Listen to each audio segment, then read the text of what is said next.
Guys, you can see that the volatility 100 is playing out beautifully. Okay, I actually want to adjust my stop loss, so you can see that my entry was here. Okay, then there was an impulse move, some sort of consolidation, then another impulse move to the upside. Okay, and if I go back, maybe if I go to the 15 minutes time frame, if you have watched my video on YouTube, then you'll see that this is the part I was talking about.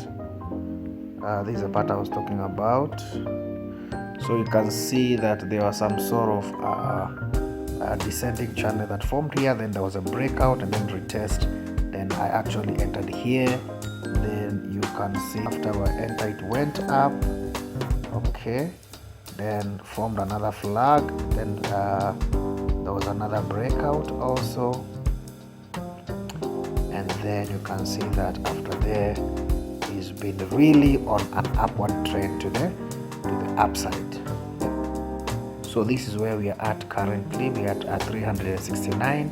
So I'm still holding to see how this is going to play out, but I believe that is going to play. So I've already adjusted my stop loss to break even, so there is no issue at all about that. So yeah guys, so be on the lookout. I'll be giving you progress as I continue on this trade to see how it's going to play out. So you can just put maybe adjust this stop loss to maybe somewhere around here. So I'm just going to copy this. Yes,